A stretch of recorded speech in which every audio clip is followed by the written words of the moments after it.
নম্বর হয় না, দুটো ম্যাপ হয় না, সরকারি ম্যাপ হয় তো আছে একটা চ্যানেল ম্যাপ। তো ওরা জমি কিনেছে কতদিন আগে, ওরা ওই যে ওই ম্যাপ দেখাবে কেন?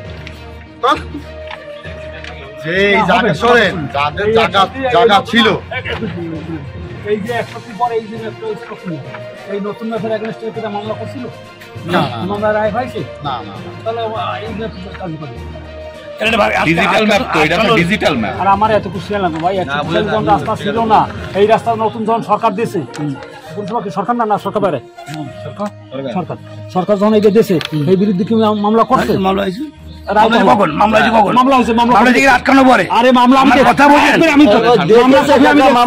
এরা একটা পৌরসভার বিরুদ্ধে মামলা করছে, রায় হয় নাই। মামলা হয়েছে কখন এটাকে জানতে হবে। আটকানো পরে মামলা আমি তো এই কথা দেখছি, রায় দেয় নাই, রায় স্যার কি কথা বলছি বলছে নাকি আজকে মামলায় গেছে কখন? এরা পাঁচিল দেওয়ার পরে। আরে বাবা এই কথা আগে তো মামলা রায় পাওয়ার আগে আমার বাড়ি আমি ঘুরে নেবো না, আমার বাড়ির রাস্তা ঘুরে নেবো না। আপনার বাড়ির রাস্তা ওইটাই কাকা, ওইটাই আপনি কোনদিন গেছেন? আপনি আমি মুসলমান তো আমি সত্যি কথা বলেন না, বলছি কি রাস্তা তো জল দিকতে থাকুক, রাস্তা তো অস্বীকার করার কোনো ক্ষমতা নেই। খালি ওই কথা বলতেছ, ওই একটা বাড়ির রাস্তা চারদিকটা থাকতে পারে। যাই গিয়ে ক্যান্সি করতু আপনি করতু আসছে ওরা ক্যান্সি করতু। হ্যাঁ তো আমার রাস্তায় কিনারে দিয়ে ছেড়ে দিয়ে চলে যাবো। আচ্ছা ঠিক আছে, এরা কতটুক কেনছে দলিল নিয়ে যাবে। রাস্তা উল্লেখ আছে কিনা, রাস্তা বের করে দিলে হয়ে গেল। ওরা হাজির হবে না, চেয়ারম্যান ফোন দিয়ে চলতে হবে। সর্বোচ্চ আপনার সঙ্গে কমিশন সাহেবরা আসতে বলছি, কমিশনার সাহেব আসবে, কিন্তু আর কোনো পক্ষে হোক না, তো স্থানীয় কমিশনার পৌরসভার আইনে যেটা আছে ওনার আইন বুঝে পৌরসভার ওনার পৌরসভার কমিশনার চেয়ারম্যান যেমন আপনি পৌরসভার আমি আসতে বলছি, আজ আপনি প্রতিনিধি একজন পাঠান, গেলে বলো না গেলে না বলো কি ঠিক আছে। তারপর জামানে ফাড়িতে সারা ডাকছে আপনারা, যা বলো আপনার গেলে যাবে না কেন? উভয় পক্ষে যাবে। আরে 100 বার যাবো, একবার না 100 বার যাবো। এটা যদি না যায় তাহলে এলাকার একটা পরিবেশ আমি স্যারে জানাইছি, স্যার মোটরসাইকেল আমি বললো এটা নাকি ঠিক করেছে, কি হিসাবে বললো? আমার বাবার গায়ে হাত তুলেছে, আমার আম্মুর পেটে চাকু ধরে রেখেছে।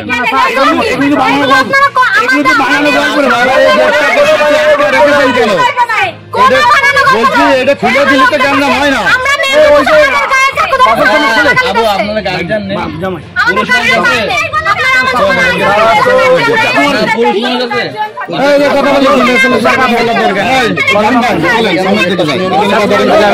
আমার সাথে কথা বলেন, এখানে কি হয়েছে বলেন, ঘটনা কি খুলে বলেন, আপনার নামটা বলেন।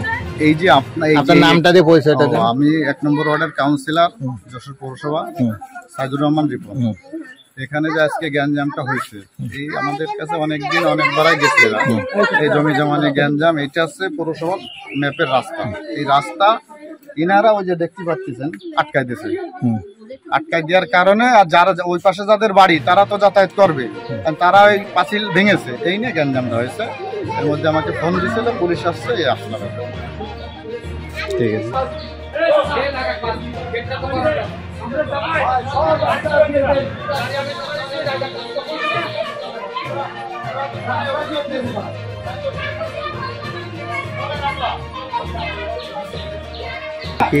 আমি ডিউটি থাকাকালীন, আপনার নাম কি? আমি এটিএসআই মোহাম্মদ জসিমউদ্দিন। ডিউটি থাকাকালীন আমার ফোন দেয় ইন্সপেক্টর রাকিব স্যার, বাগারপাড়ার নতুন ওসি। ফোন দেয় যে বারান্দিরা মারামারি হচ্ছে, এখানে জানো তুমি ঘটনাস্থলে, আমি এখানে আসার তাড়াতাড়ি ঘটনাস্থল যাও, যাই ওটা বন্ধ। আমি এই ভিতরে চেয়ারম্যান ফোন দেয়, মনিরামপুর থানার চেয়ারম্যান আবুল হোসেন মোহাম্মদ, উনি বলে যে মারামারি হচ্ছে, তাড়াতাড়ি আমি আমার ভারী আইসেরেও জানাতে নেই, তাড়াতাড়ি চলে ঘটনাস্থলে। আইসে দেখি যে খুব গ্যাঞ্জাম, এক পর্যায়ে মারামারির মতনই আমার দেখে দ্বিতীয় পক্ষ সরিয়ে গেছে, যারা গেট পাঁচলি ভাঙছে এরা চলে গেছে, কেউ ছিল না। আমি এই কাজ বন্ধ করে দিয়েছি, সুষ্ঠু সমাধান করে দিয়েছি। আর একটা মোটরসাইকেল ছিল পরিত্যক্ত, ওরা বলছে যে যারা মারতে আইছে, এরা চাকু মারতে আইছে, দাবড়াইছে, মেয়ে আর মেয়ের মা ছেলের বাঁচাইছে, চাকু মারতে আছে, যাদের মারতে আছে তারা কি কোনো আহত কিছু হয়েছে? না না, কিছু আহত হয় নাই, চাকু মারতেও পারে নাই। এর মধ্যে ঘটনাস্থলে আমি আইছি, আমার দেখি ওরা পলাইছে। আমি গাড়ি মোটরসাইকেল গাড়ি রাখছি, রাখার পরে গাড়ি চাবি নাই, ঠেলে ফাঁড়িতে মারতে পারি নাই। এই জায়গায় স্থানীয় আওয়ামী লীগের নেতা ওই যে মনিরুদ্দিন, ওনার কাছে জমা রাখছে, ওনার অফিসে জমা আছে। এরা ফাঁড়িতে আমি বলছি এক পক্ষ পাইনি, এক পক্ষ পাইছি, বিবাদী পক্ষ পাইছি। যারা ভাঙছে ওদের পাইনি, ওরা আমি বলছি আপনার থানায় যান, থানায় অভিযোগ দায়ের করেন। আর এই গাড়ি আমি জমা রেখে গেছি। বর্তমানে এলাকার অবস্থা কি? মোটামুটি স্বাভাবিক। আপনার নাম কি? আমার নাম আব্দুল রাজ্জাক। আব্দুল রাজ্জাক, আপনি এখানে বসবাস করতেছেন কতদিন? আমি এখানে বসবাস করছি 35 বছর। 35 বছর। তো এইটা কি আপনার বাড়ি যাওয়ার রাস্তা? এটা আমার বাড়ি যাওয়ার রাস্তা। আচ্ছা, তো এইটা বন্ধ করে দিয়েছে কতদিন? এটা আমার কিছুদিন আগে আমাকে আমার জামাইকে বাড়িটা হ্যান্ড ওভার করে দিয়েছে। আমার জামাই, আচ্ছা, আমার জামাই এখানে থাকে না, জামাই থাকে সেখানে একটা ভাড়াটি থাকে। আচ্ছা, ভাড়াটা থাকে। এই সুযোগে এরা রাতারাতি পাঁচিল আপনাকে যাতায়াতের রাস্তা বন্ধ করে তারা পাঁচিল তুলে দিচ্ছে। তখন আমরা আইনের আশ্রয় নিতে বাধ্য হই, কিন্তু আইনের আশ্রয় অতি বিলম্ব করে এবং এর এগেনস্টে আবার তারা আইনের প্রতিনিধি পার্টি হলো আওয়ামী লীগের চেয়ারম্যান, আওয়ামী লীগের মনসুনগরের চেয়ারম্যান। উনি যা ইচ্ছে তাই করে ফেলতে, রাতারাতি রাত্রি দিন বানাই ফেলতে। আচ্ছা, এই জন্যই কাজটা হয়েছে। আচ্ছা আচ্ছা আচ্ছা। আওয়ামী লীগ করেন না, আমরা আওয়ামী লীগ করেন, উনি আওয়ামী লীগ করেন। আপনারা কি থানায় কোনো অভিযোগ করছেন? থানায় সম্ভবত আজকে মনে অভিযোগ হয়েছে, আজকে অভিযোগ হয়েছে। আমার নাম মোহাম্মদ আব্দুল রশিদ। কি ঘটনা ঘটছে বলেন তো? কি ঘটনা ঘটছে, কেন ঘটছে, কি নিয়ে ঘটনা ঘটছে? মেন ঘটনা হয়েছে সামান্য এখানে সবাই এই গেটের জমিটা আমার বাপের। আমার বাপের কোন গেটের? এই যে এই জমিটা আমার ওই জমিটা। হ্যাঁ, আমার বোনদের দিলে আমার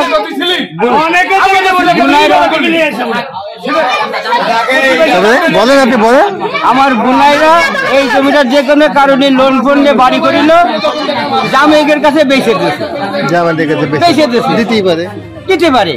এখন ম্যাপ উল্লেখে এই পাশে রাস্তায় জমির রাস্তা আছে, ম্যাপ উল্লেখে। এই যে আপনারা দেখলেন। এখন সেই রাস্তাটা এই পাশের লোকেরা পাঁচিল দিয়ে বন্ধ করে দিয়েছে। এই পাশে বন্ধ করে দিয়েছে। আচ্ছা আচ্ছা। বন্ধ করে দিলে তখন মনে করেন যে আপনার যারা যাবে বাড়ির ঘর ধর, তাকে তো রাস্তার প্রয়োজন। উভয় দুইজনের সাথে নাকি পৌরসভায় একটা কেস দণ্ড চলতেছে। চললে এখন কি হয়েছে ফার্দে, আমরা তো থানা কোর্ট কাছারি বুঝিনি, আর লোকজনও বুঝিনি। ওই মেম্বার সাহেব আছে, সব লোকজন আছে, পাঁচিল ভাঙা হাম্বুরি শব্দ শুনলি কিছুক্ষণ পরে বাড়ির মধ্যে আমার লোকজন চলে গেল মেলা। পুলিশ টুলিশ আসলে সবাই আমার বাড়ির মধ্যে। আচ্ছা, সবাই আমরা কিছু বলতে পারি, তাদের কথা শোনে না। কিন্তু ওইখানে যে গ্যাঞ্জাম হয়েছে, রোড হলো বন্ধ হয়েছে, আপনার পাঁচিল ভেঙে আপনার রোড বের করে নিয়েছেন, এই তো মূল কথা। আমি বের করছি না, করছে জামাইরা। যাই হোক, যার বাড়ি সে করছে, এই হলো মূল কথা। আচ্ছা, ঠিক আছে।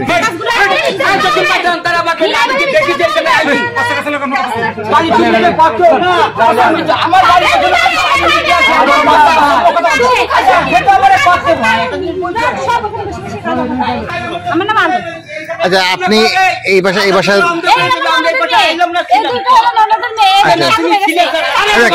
বাবা কি আছে বলো তো, তোমার নাম কি? আচ্ছা, তবে কি ঘটনা ঘটেছে? আমরা হলো যখন হলো আমরা দেখে শব্দ হচ্ছে এখানে, আমার আম্মু এসে জিজ্ঞেস করছে যে লোক কারা ভাঙছে এখানে। তো তখন বলছে যে আমরা পৌরসভার লোক। তখন আমার বাবারে জানানো হয়েছে, জানালে ওর বাবা আইছে।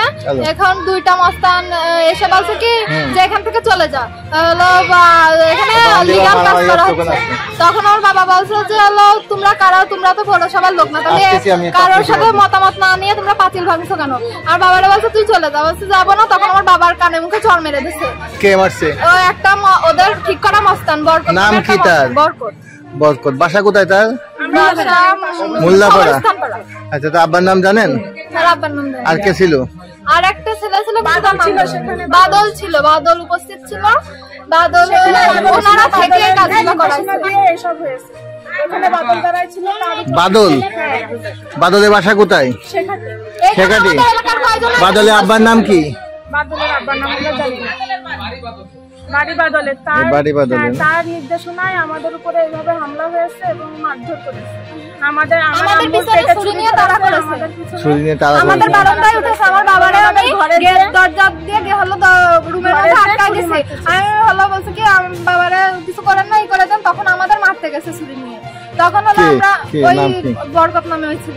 বরকত নামে ওর সাথে কতজন ছিল? ওর সাথে একটা ছেলে ছিল, কিন্তু সে এখানে দাঁড়াইছিল, ওই পাশে বাদল দাঁড়াইছিল। এবার যখন আমাদের এখানে চাকু মারছে, আমাদের ধাক্কা মেরেছে, গায়ে হাত দিয়ে হাত ছড়াই দিয়েছে। তারপরে আমাদের গায়ে হাত তুলেছে। এবার এখানে এসে আমার মা দাঁড়াইছিল, আমার আম্মুর হলো পেটে চাকু ধরেছে আর বিশ্রী ভাবে গালাগালি দিয়েছে। আপনার আব্বার নাম কি? মোহাম্মদ আবুল কাশেম। আপনার আব্বা কোথায়? থানায় অভিযোগ করতে গেছে না? ভাঙতেছি আমরা সবাই, একটু আপনারা আসেন। 5টা লোক ডাকলে তাহলে তো কোনো ঝামেলা হয় না, সবাই দেখতেছে। তা না, তারা তাদের মতন করে এসে ভাঙচুর করে আরো বরঞ্চ বাড়ির পরে এসে মারধর করে যাচ্ছে। কতজন আসছিল পাঁচিল ভাঙতে? পাঁচিল ভাঙতেছিল প্রায় 3-4 জন ভাঙতেছিল। 3-4 জন লেবার নিয়ে আসছিল না এমনি হলো রাজমিস্ত্রি কাজ করে এরাই? এদের এসে তারা পাঁচিল ভাঙতেছিল না? এটা আসলে কি ঘটনাটা? আপনি তো এলাকার লোক, তাই না? হোক ননদ, সেটা বিষয় না। বিষয় আপনি তো পৌরসভায় মামলা করা হয়েছে, পাঁচিল দেওয়ার পরে ঝামেলা হয়েছে, হওয়ার পরে পৌরসভায় মামলা করেছে। কলিপারে পৌরসভা তো বলেছে কি যদি রায় যদি দিয়ে দেয় তাহলে রাস্তা দেবে, আর রায় যদি না দেয় তাহলে রাস্তা দেবে, কোনো যাত্রা তাহলে থাকবে। তা ওনারা সেই টাইমটুকু দিচ্ছে না, ওনারা ওনাদের মতন করে এসে ভাঙচুর করে। ছুরি নিয়ে মারার সময় এলাকার কিছু মানুষ তারা কিছু বলেনি, তারা দেখে পরিস্থিতি দেখে চলে গেছে, এখন অস্বীকার করতেছে। তারা দাঁড়াইছিল, আবার অনেক মানুষ স্বীকারও করতেছে। আর হলো ওই যে যারা বলতেছে যে আমাদের বাসার পিছনে যাদের বাসা, ইনি এসে যখন বাবারা আমাদের যখন চাকু নিয়ে তাড়া করতেছে, উনি স্পটে উপস্থিত ছিল, ওই দেখে উনি গেছে। বলছি আপনার যে যারা এই যে গেটটা আটকাইছে, ওনার নাম আবুল হোসেন, হয়তো মনিরামপুর ইউনিয়নের চেয়ারম্যান। আচ্ছা, উনি এই পৌরসভার যে রাস্তা মেপে আছে এবং আপনারাও দেখেছেন গেটটা কত পুরোনো, অনেক পুরোনো রাস্তা। সে তার গাল ধরে ইচ্ছা মতো ওখানে আটকাই দিচ্ছে, কিন্তু এটা সে রাইট না। ওখানে ম্যাপে রয়েছে তারা চলাচল করতে পারবে, যাদের গেট আটকাইছে তারা ওই রাস্তাতে চলাচল করতে পারবে। আপনি এলাকার যে 1 নম্বর ওয়ার্ডের কমিশনার হিসেবে আপনার কি জাজমেন্ট? না, আমার মতামত হলো কারোর রাস্তা তো কেউ আটকাতে পারে না, যেহেতু পৌরসভার ম্যাপে আছে পৌরসভার রাস্তা, এটা একটা অন্যায়। রাস্তা আটকানোর কারোর কোনো ইখতিয়ার নেই। এটা